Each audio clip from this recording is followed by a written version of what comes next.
Bienvenue ici à Champs-Rousses, à 1700 mètres d'altitude. Derrière moi, dans la vallée, la ville de Grenoble. Une épreuve incroyable pour cette 5e épreuve du championnat de France de drift uniroyal. Beaucoup de gens à remercier pour que cette épreuve se déroule pour la première fois en France en montagne. Alors bien sûr, la municipalité de Champs-Rousses qui a été ultra dynamique, tout le staff de la course de côte de Champs-Rousses qui fait le championnat de France de la montagne, beaucoup de personnes, Ludovic Ligny, d'Autoworks, Pierre Grigg. Enfin, cet événement va avoir lieu. Nous sommes ici en montagne, plein de sujets à voir dans cette émission. Nous allons aller faire le portrait de Nicolas Delorme qui a terminé second de la précédente manche. Nous allons parler de technique de drift avec le manji, c'est un mot japonais un peu barbare. Nous allons aussi faire le tour de circuit avec Bruno Sabi, invité spécial ici à Champs-Rousses, il habite juste en bas. Nous allons aussi parler des qualifications, des battles, mais pour commencer, que s'est-il passé lors de la précédente épreuve au Val de Vienne?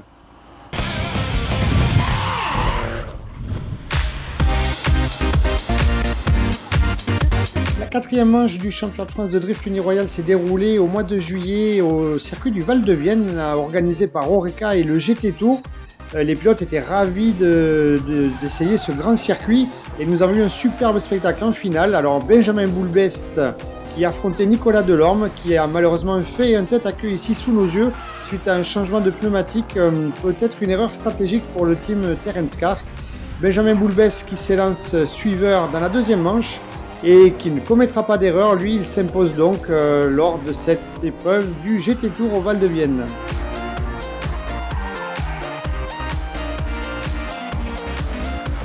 Rester concentré jusqu'au dernier moment, ça peut jouer à peu de choses et voilà, bon, ben, là ça a encore payé donc on est content. Lors de la précédente épreuve sur le circuit du Val de Vienne avec le GT Tour organisé par Oreca, Nicolas Delorme a terminé second de cette manche. Je vous propose d'aller à sa rencontre. C'est vrai que j'aurais pu vous présenter Benjamin Boulbès, le vainqueur, mais vous l'avez déjà rencontré lors de la précédente épreuve puisque c'était lui le vainqueur déjà. Nico, c'est à toi. Avec son large sourire et sa décontraction naturelle, Nicolas Delorme a vite trouvé sa place sur le paddock du championnat de France de drift. Il arrive tout droit de Nîmes et pilote depuis 2009, toujours sur la même auto qu'il affectionne tout particulièrement, peut-être parce qu'elle a le même âge que lui, 30 ans tout juste. Oui. Mes parents ils ont tendance à dire que c'est dans les vieux pots qu'on fait les meilleures soupes et j'aurais tendance à dire pareil. Avant tout c'est de se sentir bien dans l'auto et le drift, vu que c'est un sport jugé par des personnes, la priorité des juges c'est surtout la manière de piloter la voiture et pas l'outil piloté. Il y a une grosse prime au pilotage, ce qui fait qu'avec des petits moyens, mais avec beaucoup d'envie et de persévérance, on arrive à faire des résultats. Justement Nicolas, présentez-nous un peu cette fameuse auto. Vieille en apparence, mais sur laquelle il y a eu pas mal d'heures passées dans les ateliers pour l'améliorer. Donc à l'origine c'est une 323i 6 cylindres 2,3 litres de 150 chevaux. Et au fur et à mesure, chaque année on change de moteur pour arriver à essayer d'avoir un petit peu plus de puissance. Et cette année on a un M3 3 litres de 280 chevaux. Hormis le moteur, les modifications elles sont énormes, des trains différents, le châssis, des amortisseurs mis au point en 2 ans. Un gros travail sur le châssis en allègement et surtout beaucoup de polyester. Toute la carrosserie extérieure est en polyester avec des vitres en macrolon pour gagner un maximum de poids et essayer de limiter mon manque de puissance. Au volant de sa BMW trentenaire, Nicolas Delorme est un redoutable concurrent cette saison. Régulièrement en haut de tableau, il est actuellement 2e du championnat derrière l'intouchable Benjamin Boulbès. Mais avec de petits moyens et beaucoup de volonté, son mérite est d'autant plus grand. Je me suis rendu compte qu'avec le temps, si on n'a pas l'argent pour avoir le moteur, il faut essayer de régler tous les petits détails annexes et en réglant tous les petits détails annexes, on arrive à compenser le manque de puissance par de la fiabilité et beaucoup de précision dans la conduite et dans la mécanique, ce qui fait qu'on arrive à la fin des week-ends. Il vaut mieux avoir 280 chevaux qui arrivent à la fin que 500 qui n'arrivent pas à la fin. Avec sa réputation de bon vivant, Nicolas est apprécié de tous sur le paddock. Il privilégie la bonne ambiance et l'esprit d'équipe avec ses amis pendant les meetings, sans jamais perdre de vue son objectif de bien figurer et les concessions faites pour y arriver. Un gars attachant, ce Nicolas Delorme.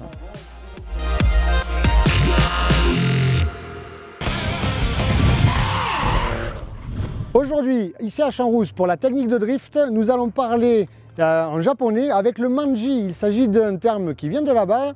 Et en fait, il s'agit de faire une transition très rapide en ligne droite. Quand il n'y a pas suffisamment de virages, les lignes droites en drift, ça ne nous sert à rien. On fait un manji. Qu'est-ce que c'est? Explication. Littéralement, le manji, c'est une queue de poisson. Ici, à Champs-Rousse, cette technique est utilisée sur cette partie de la piste. La ligne droite devient alors un pif-paf dans lequel il faut faire glisser l'auto.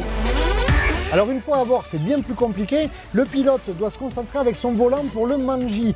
Le volant va faire quasiment 3 tours de butée à butée. C'est très rapide. Alors là, on est quasiment à fond de 3 pour certains pilotes, pas loin de 80-90 km/h. Et du coup, il faut être très précis, très incisif sur le volant. Rester full gaz, c'est-à-dire accélérer à fond, et ça c'est pas facile. Si on lâche avec le transfert de charge, ça passe vers l'avant, l'arrière peut se dérober, c'est le tête à queue assuré. Sauf qu'ici à Champs-Rousse, il y a les rochers d'un côté et le ravin de l'autre. Heureusement, toutes les règles de sécurité sont respectées, tout le monde est en place. On va voir le manji à vitesse réelle en voiture. Après 2 virages, dont un long gauche en épingle, nous arrivons sur la partie où le manji va être appliqué. Et sur cette route de montagne, il faut beaucoup de puissance pour pouvoir emmener l'auto en glisse. Voilà, la zone d'attaque arrive. Hop. Pour le gauche, la première épingle. Et ensuite, on va aller chercher le fameux manji. Attention, un coup dans un sens, un coup dans l'autre. Tous les pilotes ne maîtrisent pas le manji. Pourtant, c'est un précieux atout qui peut faire largement gagner ou perdre des points, car la ligne droite est alors gommée et devient un endroit stratégique où l'entretien de la glisse est tout bénéfice. Mais cette technique demande une très bonne coordination de la part du pilote afin de gérer les transferts de charge de droite et de gauche, tout en gardant les roues dans le sens de la piste. Certes, ça fait beaucoup d'infos d'un coup, mais c'est à coup sûr une technique gagnante. Alors, à vos entraînements.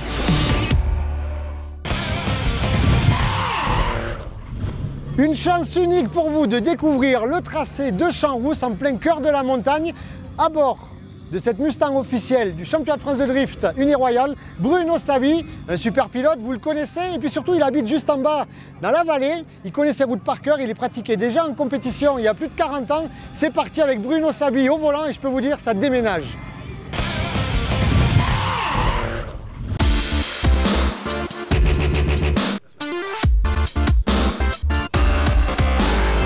Le sport automobile a été ma vie, j'ai fait 42 saisons de course automobile et il se trouve que je ne connais pas le drift.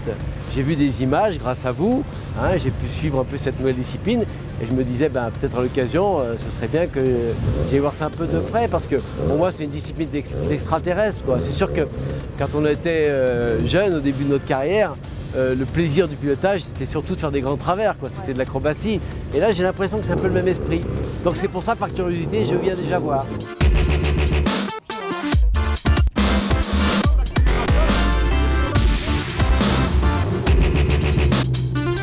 Allez, c'est parti pour le tour de piste avec Bruno Sabi au volant, prise d'élan première, deuxième, troisième à bord de la Mustang officielle du championnat de France de drift Uniroyal. Bruno qui essaie de chercher la motricité. Voilà, on arrive à l'attaque zone pour ce grand droite, maximum d'angle pour le grand gauche aussi, le virage motule. Et ce fameux manji, attention, un coup à gauche, un coup à droite. Ça monte énormément ici à Champs-Rousse. Le grand gauche pour le double droite de l'arrivée qu'il faut passer en une seule fois. Beaucoup d'angle ici sous l'arche Uniroyal pour Bruno Sabi, une arrivée très rapide, à fond de 3 quasiment. Et voilà, c'est terminé, on coupe les gaz. Ouf, ça déménage. La pression monte, les essais sont terminés, les pilotes se préparent mentalement pour la terrible épreuve des qualifications. 3 tours notés par les juges, par la télémétrie, afin d'établir l'ordre de départ pour les fameuses battles. Le top 32 sera conditionné par le départ des qualifications. C'est un gros avantage d'avoir une bonne place en qualif, mais c'est très difficile. Surtout ici à Champs-Rousse, c'est parti, que s'est-il passé pendant les qualifs ?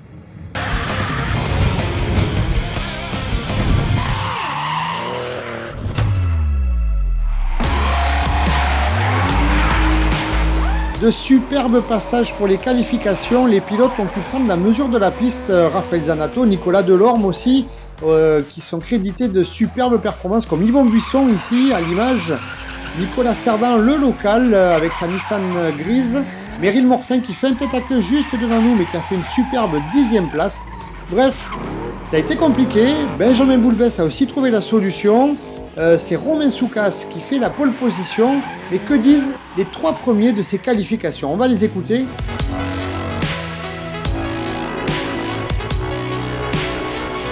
C'est vrai qu'il y a beaucoup de niveaux. Là j'ai été assez impressionné, c'est la première fois que je fais une place aussi bien classée. Donc je dirais pour eux que ça dure. J'ai très peu roulé hier suite à un souci mécanique, mais de toute façon j'ai vu évoluer Romain et je ne suis pas du tout surpris du résultat. Donc voilà, non, très, très satisfait d'être quand même dans ce top 3 au niveau des qualifs. C'est une très très grosse surprise, c'est ma première saison ici sur le championnat de France. Énormément de pression, on va faire ce qu'on peut et puis on donnera le meilleur de nous-mêmes et puis surtout ce qui est le plus important c'est de s'amuser surtout.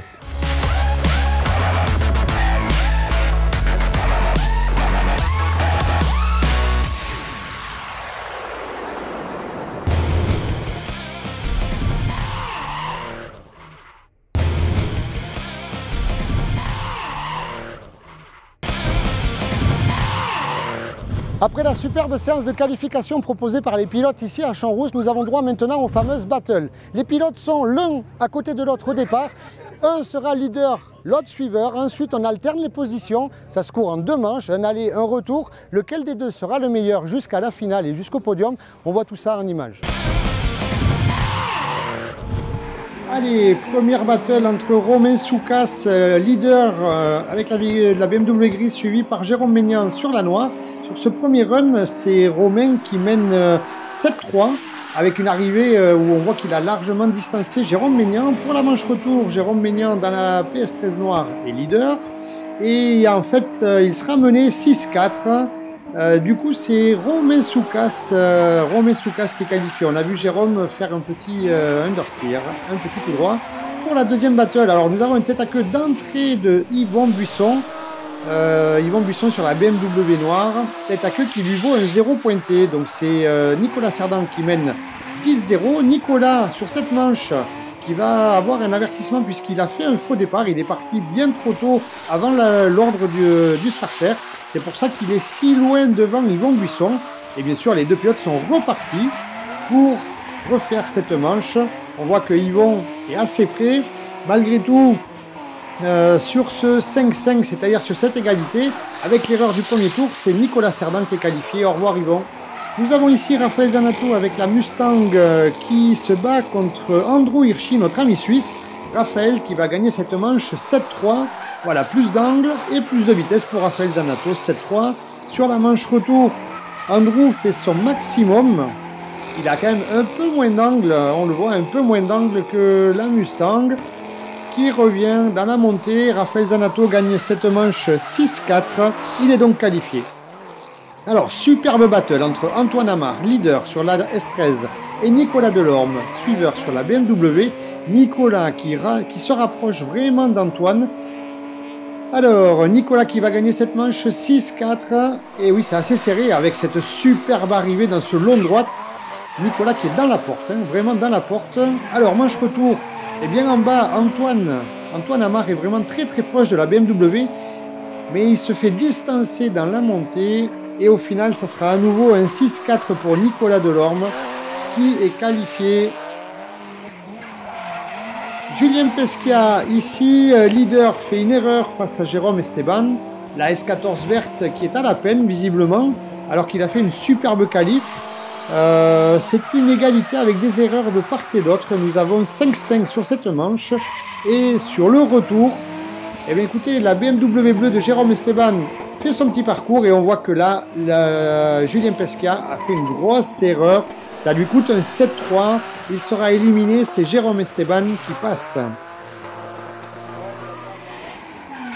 Nous avons Mike Hoffman dans la PS13 bleue qui va gagner ce run facilement 10-0 contre Cédric Latcha qui a fait un tête à queue. Voilà, il arrive tout seul. Il passe à une arrivée tout seul. Sur le retour, Cédric Latcha qui nous fait un deuxième tête à queue. Ça fait 2 fois 10-0. Bye bye Cédric. Bon retour. Et bravo Mike.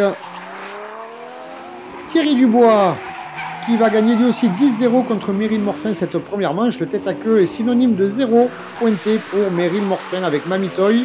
Sur la manche retour, la Toyota de Meryl Morfin qui grimpe comme il faut.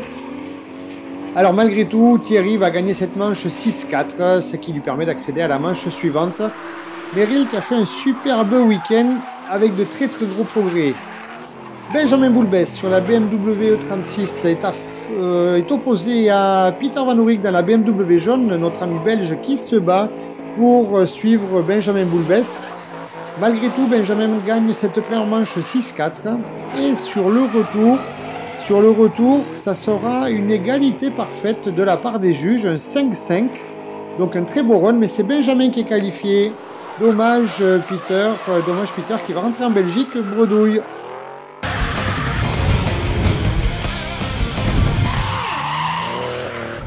Pour cette première manche du top 8, nous retrouvons Romain Soukas, le poleman dans la BMW grise, qui va gagner 10-0 contre le pauvre Nicolas Cerdan qui abandonne sur casse mécanique. Le moteur vient de cramer sur la S13. On passe directement à la battle suivante avec Raphaël Zanato qui est opposé à Nicolas Delorme. Alors les juges donnent un 5-5 sur cette première manche. Les pilotes ont de la vitesse, ils ont de l'angle. La deuxième montée va être décisive. Nicolas Delorme est leader. Raphaël Zanato, suiveur. Il se fait distancer en fait. Aïe aïe aïe, dans le dernier virage. C'est ce qui permet à Nicolas de gagner 6-4 et d'être qualifié. Nous avons ici Mike Hoffman opposé à Jérôme Esteban. Alors Mike Hoffman qui va gagner cette manche 7-3. Et oui, il distance facilement Esteban. Sur la manche retour, Mike Hoffman semble beaucoup plus rapide dans le Manji. Et oui, il est déjà dans le pare-choc arrière de la BMW. Il arrive bien collé. Et voilà, il gagne 7-3. Bravo Mike. Alors, Benjamin Boulbès, leader devant Thierry Dubois. Les deux hommes se connaissent bien. Benjamin qui fait une montée facile, sans erreur. Ouais, les deux hommes qui n'ont pas fait d'erreur. C'est une égalité, 5-5. On va voir au retour Benjamin qui est déjà dans le pare-choc. Alors, aïe aïe aïe, Benjamin qui semble beaucoup plus rapide et qui commet une erreur contre Thierry Dubois. Il est pénalisé par un 7-3. C'est Thierry Dubois qui est qualifié.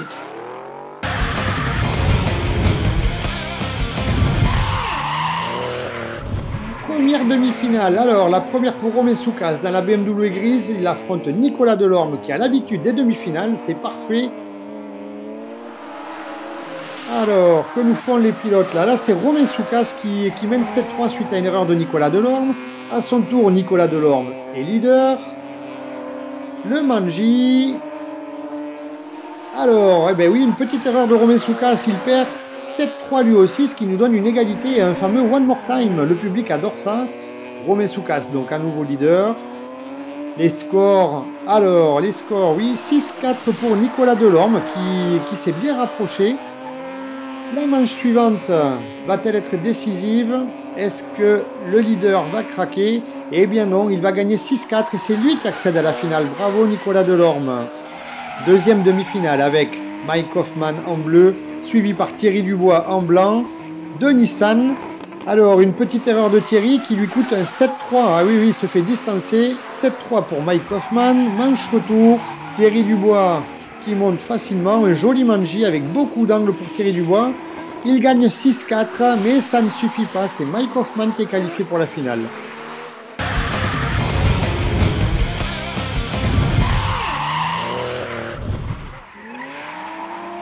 Petite finale donc entre Romain Soukas et Thierry Dubois. Romain Soukas, beaucoup d'angle dans le Manji. Thierry Dubois qui est assez près. Ah oulala, il a fait une grosse erreur Thierry. Ouh. Ça lui coûte 7-3 de la part des juges. Ah oui, là il s'est fait réprimander. Romain Soukas mène 7-3. On va voir la manche retour. Voilà, les deux pilotes qui ont de l'angle, qui montent facilement. Je vous rappelle que le suiveur doit suivre son leader. Ça sera égalité parfaite, 5-5. Mais c'est donc Romain Soukas qui accède à la troisième marche du podium.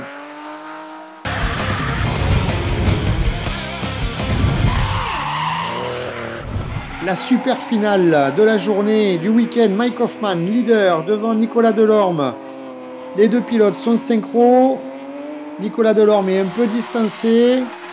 Et oui, donc du coup les juges accordent 6-4 à Mike Hoffman. On va voir la manche retour. Nicolas Delorme qui distance à son tour Mike Hoffman. Et oui, c'est dur de suivre Nicolas Delorme, toujours très rapide malgré son petit moteur. Ça sera 6-4 aussi pour Nicolas Delorme, ce qui nous donne une égalité parfaite. Les juges demandent one more time.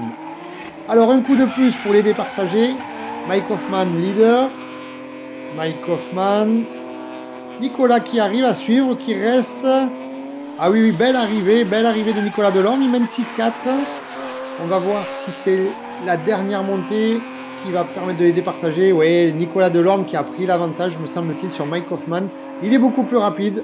Il a distancé Mike. Et oui, Nicolas Delorme. 6-4, c'est lui qui gagne.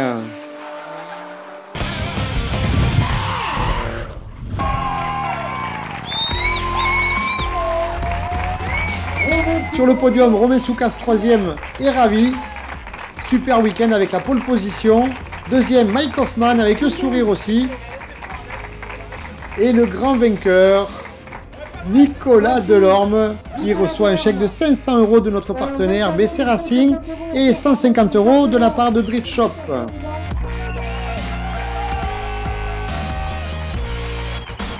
Est-ce qu'on va faire quelque chose au championnat cette année? Je sais pas. En tout cas, on prend beaucoup de plaisir.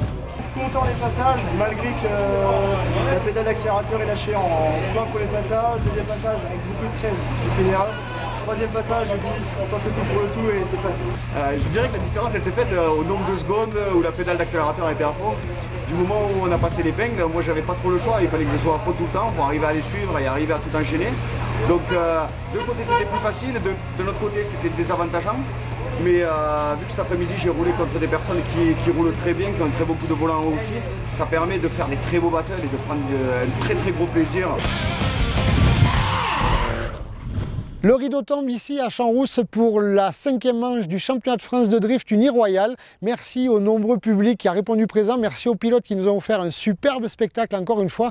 Merci à Champs-Rousses qui nous a accueillis. C'était la première fois qu'il y avait une telle épreuve organisée comme ça en France. J'espère revenir l'année prochaine. Bye bye.